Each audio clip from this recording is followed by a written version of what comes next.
Hey, hello everybody, and welcome to the Big Bear Math channel. Got my special helper here today. We didn't time the nap real well, so I guess she's going to be chiming in and helping out here today.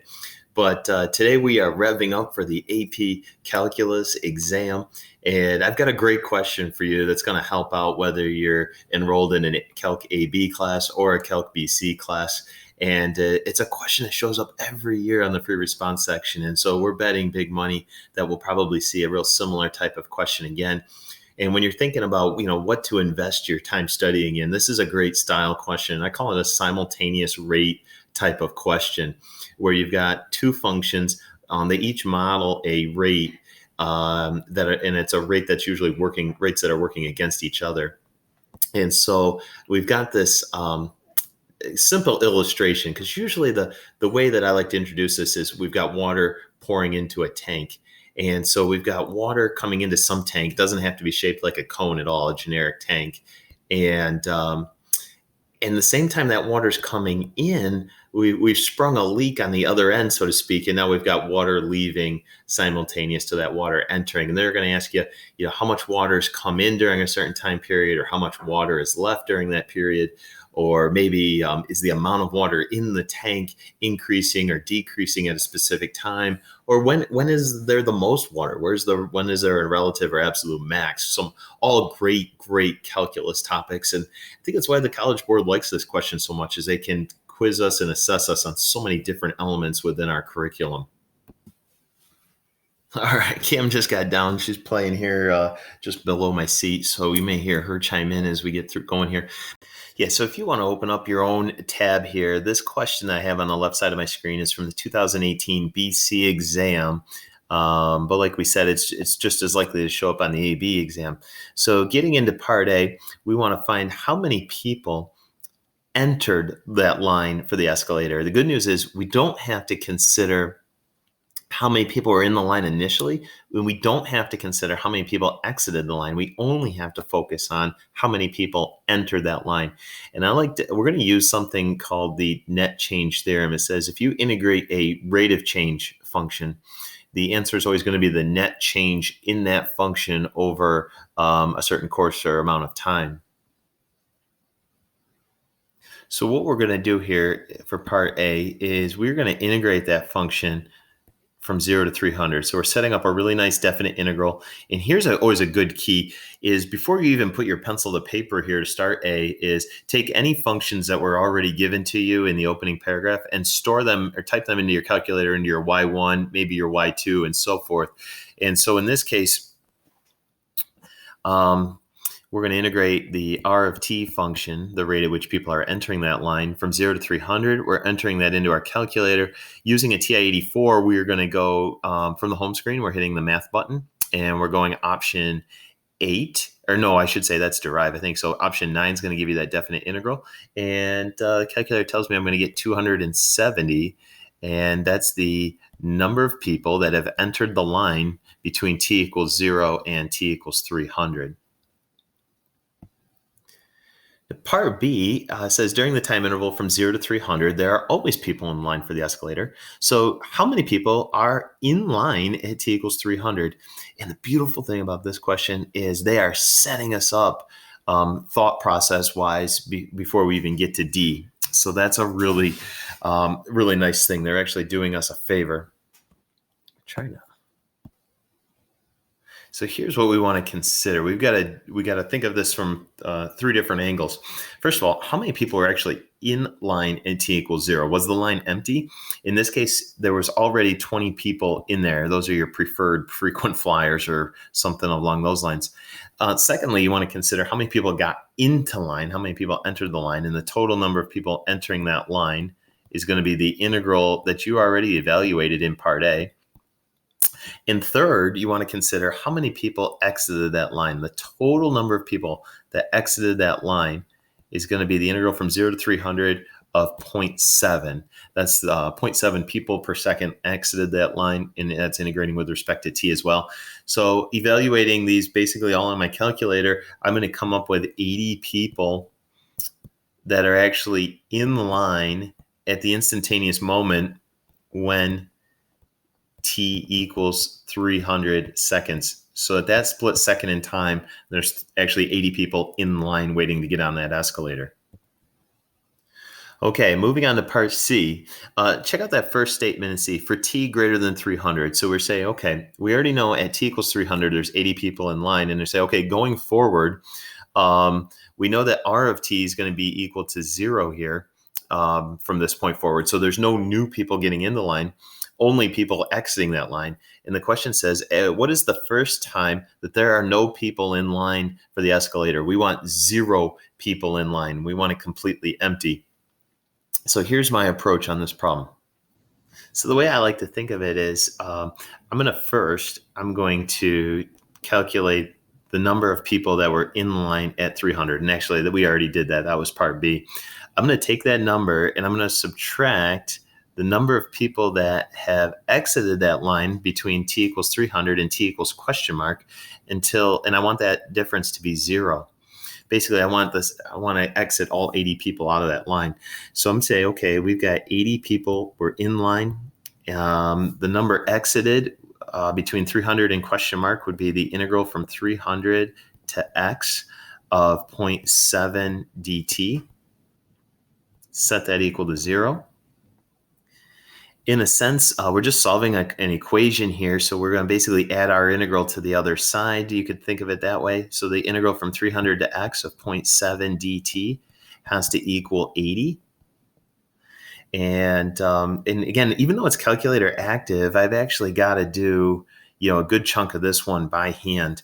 So integrating that 0.7 makes an antiderivative of 0.7t with bounds from 300 to x. Let's see, we're going to substitute the upper bound, and then we're going to substitute the lower bound. And that 0.7 multiplied by 300 is going to make 210.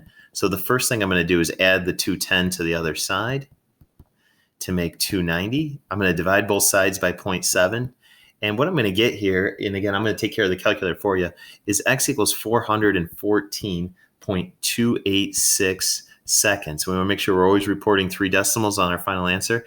And that's the amount of time it's going to take to basically take those 80 people that were waiting in line and get them to exit that line and get them on the escalator. Okay, part D, and this is the real big bear, and this is where I want you to, I think you get the biggest takeaway value here. During that time interval between 0 and 300, at what time is the number of people in line at a minimum? And to the nearest whole number, find the number of people in line at that time. And of course, we've got to justify this answer. So here's how I'm going to attack. Now, I can't say for sure that you're going to see this approach from any other teacher here online, but this is an approach that, like I said, this is the same type of question that's going to show up year after year after year. And this is an approach that's worked really well for me across all these variations of problems. And the first thing I want to do is I want to try to create my own function that's going to model the number of people in line at any time t. So it's very similar to what I did in part B, except it's going to be more dynamic and it's going to be in terms of t. So I've got this function a of t, a for amount of people, that's equal to the initial number of people, 20, plus here, I'm going to do an integral from 0 to t, and then I'm going to change r so that's in terms of x. And that's not a really big deal other than it just needs to be, this integrand function needs to be in terms of a very different variable than what I'm using as my upper bound for integration. And that integral will tell me how many people have gotten into line during the first t seconds, and then subtracting the integral from 0 to t of 0.7 dx. Okay, so really watch your notation there. Now I'm trying to find the relative minimum or the absolute minimum of this particular function that I just created. And so what I'm going to do is I'm going to derive it and set that derivative equal to 0. So the derivative is a really nice, of course, the derivative of 20 turns into 0. I'm going to say that for emphasis here. And then I'm using or applying my second fundamental theorem where I'm going to substitute that upper bound in for the x. So I get r of t minus just 0.7. And like we said, what we're going to do is set this derivative equal to 0. In a sense, we're going to set r of t equal to 0.7. Now, I'm going to change my color. And what I do here in red is something that I would not show on my paper during the AP exam, but I'm just going to write it out so that we can all see what I'm doing. Is on my calculator, I'm going to make sure I probably already have y1 set equal to r of t. I've got that function typed in. And then for my y2, I'm going to use 0.7. And I'm graphing these over the domain from 0 to 300. So your x min 0, your x max is 300 or a little bit bigger. And what you're doing is you're looking for an intersection point. You're going to see two intersections if you have the appropriate window. And okay, and I'm going to switch my pen color back here in a second to show you. Now I would start writing this on my test paper. I'm going to get two intersections. The first one, we'll call it T sub 1, is at 33.013. And what I would do on my calculator is I would store that as, say, we'll go alpha B. The second intersection point is going to be at 166.57. Well, we could round it up for now and say 5, but I'm going to store that on my calculator. These are called intermediate answers, and you want to make sure you never just round off an intermediate answer and fail to carry all those extra decimal values with you going forward. Now, I don't know if T sub 1 is a relative max or relative min. I don't know if T sub 2 is a relative max or relative min. And in this case, I'm ultimately looking for the absolute min.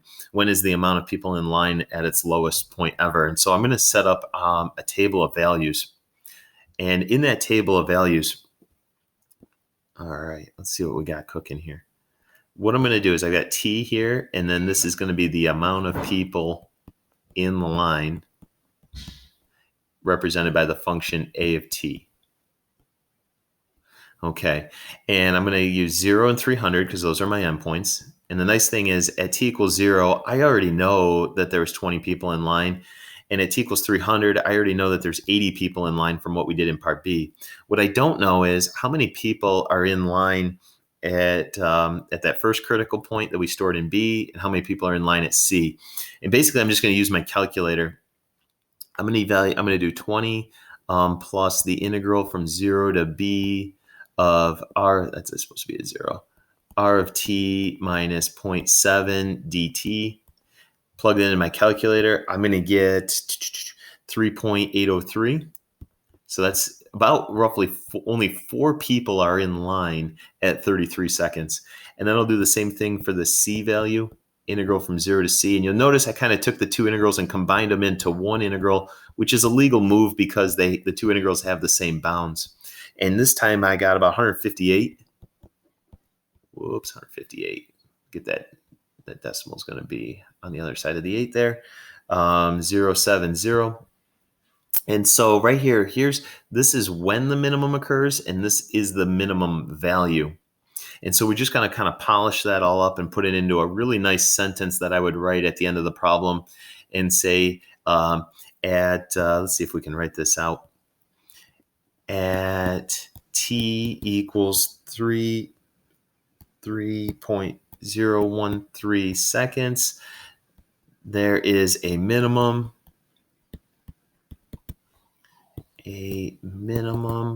amount of 4 people in line. So that's a wrap for today in this particular question. Hope it was helpful.